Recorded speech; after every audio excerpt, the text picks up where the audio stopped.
Good morning, Tony Dattino. As I've been doing over the last several weeks, my afternoons on Monday, Wednesday, and Friday seem to be a little bit more active than they have in the past. I may be getting back to a regular schedule next week, as a few things are going to be finishing up today and early next week. But I've continued to highlight the importance of being socially active. And here again, in the current issue, or the June issue, I should say, the current issue being June of I'll get to the headline of this here, the Cleveland Clinic. So we're coming out of the Cleveland Clinic. And again, it's this highlights, stay socially connected for your health's sake. Now, how does it define health?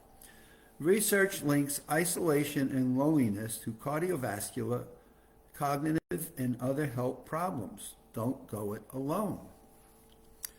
And we've certainly been challenged over the last 3 years. Again, I was reading in yesterday's newspaper that there are still people that are still concerned about COVID. There's thousands of people still dying of COVID. And if you're over 65, obviously you're in a group. If you're less than 65, you still have issues with it, and depends on your own body's immune system. So how do we stay socially active and be well? And more research is talking about the importance of social activity in terms of our mental health, and how well do we maintain our mental functions and health. Human beings are not meant to live in isolation, but need interaction with others to survive and thrive.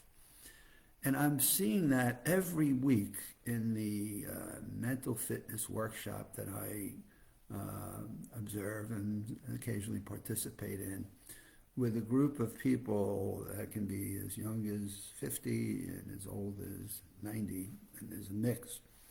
But what's been important about observing the people in the workshop is they're building of friendships. They're meeting new people. They're learning about new experiences. They're listening to the lives of other people.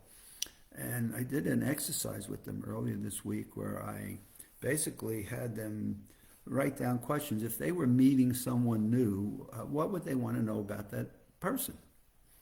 And it was a really fun exercise. We'll probably do it again today. If not, we'll do it in our next session. But staying socially active and meeting people and making it fun and making it a learning experience. And in this mental fitness workshop, the biggest value that I see people continue to rave about is the ability that they've met other people, some with the same problems, some with similar concerns. And so, my mom always used to say misery loves company, but it's not that the misery loves company. It's that when people have challenges in their life, it is really helpful to learn from other people how they handle those challenges. And it's nothing better than learning from experience. So the other thing I've learned over my years of life are it's really important to talk to people and ask them questions and just have dialogue and let them share what their life experiences are. And this is the thing I see in this mental fitness workshop, which is where people are sharing experiences and life challenges and how they overcame those challenges as one of the biggest values. And as many of them have said, their family members can tell when they've attended this workshop because on the days they attend and they come home, they're so much more alive and they're so much more active and engaging than on the weekends when they're not and they're looking for something to do. The American Heart Association. So now I'm going to read a couple of things here that I think are really important. The American Heart Association says that people that are socially isolated, defined as having infrequent in-person contact, and Americans experience loneliness or distressful feelings of isolation can go as high as 47%. That's a lot of people that feel that way. And boy, that's half of us almost that feel that way. So what do you do with this? So let's get to, so what are some of the things you do? Here's some things I recommend. And here's some things I do when in that senior category. And there are times when I feel a bit lonely and are isolated, first thing I do is I try to go sit and observe people. So I may go sit down on my porch and just watch people walking their dogs, people driving their cars, people riding their bicycles, people just taking a walk.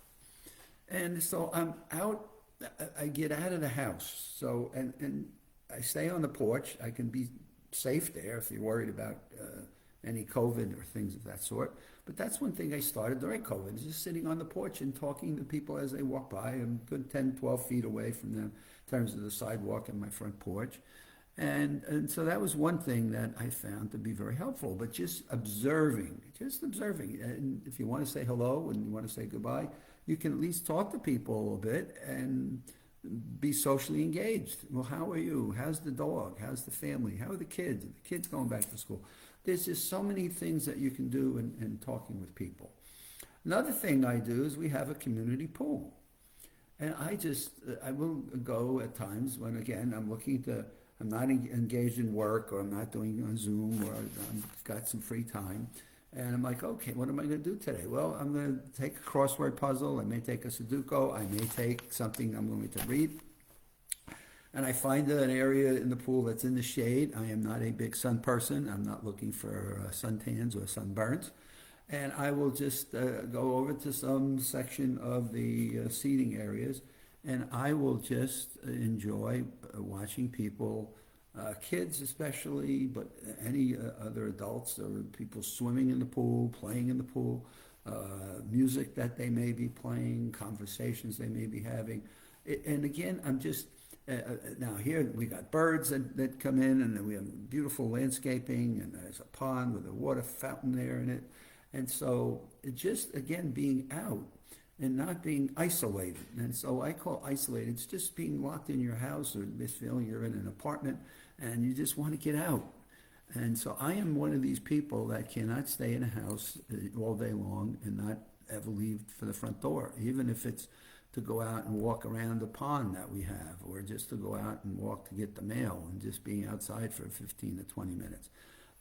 If I haven't been out all day long, by the end of the night, I'm just like, so I might get on the bike and go take a bike ride in the neighborhood for 15 to 20 minutes. It's amazing what this being outdoors, and sometimes in the sun, now at this time of the year, the weather's not cold, so you don't have to worry about freezing or things. It's amazing what it does for our mental fitness. And so here comes staying socially engaged. So here comes the Cleveland Clinic, and they come back and say staying socially engaged is one of the pillars of cognitive health. So now we're thinking about mental health and Alzheimer's, dementia. And staying socially engaged is considered one of the pillars of cognitive health. Social interaction challenges you to interpret visual and verbal cues and respond.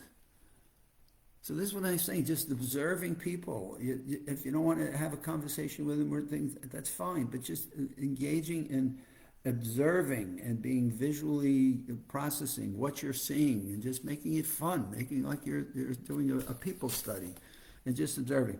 Researchers reviewing data of 5,000 adults reported that those who were socially isolated had a 28% bigger risk of dementia over the 9-year period that was reported. I mean, that's fairly significant. My goodness gracious, 28% greater risk. Social isolation and loneliness have been associated with increased markers of inflammation and depression, both of which may increase cardiovascular and cerebral risk. People who are socially isolated and lonely may be more likely to engage in unhealthy behaviors such as poor diets, being physically inactive, maybe too much alcohol or medications. It's interplay between these mechanisms that make a huge difference. And so I cannot stress to people the importance and the observation. I don't think we need to have any more science studies that come back and report this. Just think about your own life and feeling like, God, do you feel isolated or alone? And it's not even always a matter of how many friends do you have. It's just observing people. And so here I live in theme park land, and there are times when I'll go sit in an area of a theme park, not even inside the gates of the theme park, but just in the walkways that lead up, and just stand there and watch people. And it's amazing what you can learn just from the observation. As it says here, the visual clues and what you're physically observing. And just seeing people engaged and laughing and playing, and sometimes maybe having a little spat, maybe the kids are not always behaving well, but what a difference it makes in terms of my mental health. And I say, God, it's nice to have a research paper and back up what I'm doing, but as I've always learned, try it for yourself, and if it seems right for you, then maybe it's a good thing you should be doing. And here we are. It's Friday. Another week has gone by. I cannot believe what today is. May 12th. It's Mother's Day on Sunday for all the moms in the world. And we will be back here on Monday. So have a great weekend, and we'll see you then.